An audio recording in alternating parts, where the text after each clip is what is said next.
नमस्कार दिव्यांग बांधवांनो. दिव्यांग बांधवांचे मार्च नंतर म्हणजे एप्रिलमध्ये जे मानधन आले ते बऱ्याच दिव्यांग बांधवांचे मानधन जमा झालेले नाही.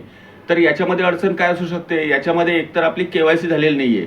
जी आपण माहिती काढलेली आहे त्याच्यानुसार आपली केवायसी झालेली नाहीये. केवायसी कुठं करायची? तर केवायसी UDIDच्या साईडवर जाऊन आधार आणि UDID कार्ड यांची केवायसी करायची आहे. म्हणजेच दोन्हीवर स्पेलिंग वगैरे जन्मतारीख सर्व सारखं पाहिजे आणि त्याची केवायसी झालेली पाहिजे. तर आपलं मानधन रोकत नाही किंवा मानधन बंद होत नाही. याच्यामध्ये बऱ्याच दिव्यांग बांधवांची अडचण अशी आहे की UDID कार्डला आधार कार्ड लिंक नाही. तर हे आधार कार्ड लिंक ऑनलाईनमध्ये UDIDच्या साईडवर होत नाहीये.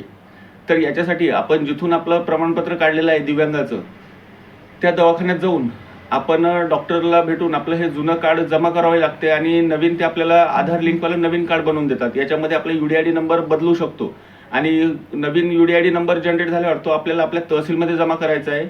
जे आपला आधार लिंक आहे त्यांनाच याच्यानंतर मानधन चालू राहील.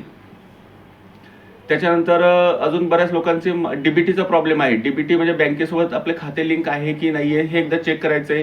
त्याच्यानंतर एक हयातीचा दाखला असतो. तो हयातीचा दाखला आपण ऑनलाईन स्वतःही फॉर्म भरू शकतो किंवा जवळच्या नेट कॅफेवर जाऊन किंवा महाई सेवा केंद्रावर जाऊन तो एक फॉर्म भरणे आवश्यक आहे. म्हणजेच की आपलं मानधन बंद होणार नाही. म्हणजे काही बऱ्याच जवळपास 50% लोकांचे मानधन जमा झालेले नाही. याच्यामध्ये काय आहे? याच्यामध्ये पहिले आपलं मानधन यायचं सामाजिक न्याय विभाग. आता हे दिव्यांग मंत्रालयातून आपल्याला मानधन येणार आहे. तर काही दिवस आपल्याला याची नक्की तकलीफ होणार आहे. कारण की आपलं जिथून आपल्याला पैसे येणार होते ते आपलं बदललेलं आहे. जे सामाजिक न्याय विभाग होतं तिथून पेन्शन बदलून आपल्याला अपंग कल्याण विभागाकडून पेन्शन येणार आहे. तर काही दिवस ही नक्की तकलीफ होईल. तरी सर्व दिव्यांग बांधवांनी आपले डॉक्युमेंट ओके करावेत. धन्यवाद दिव्यांग बांधवांनो.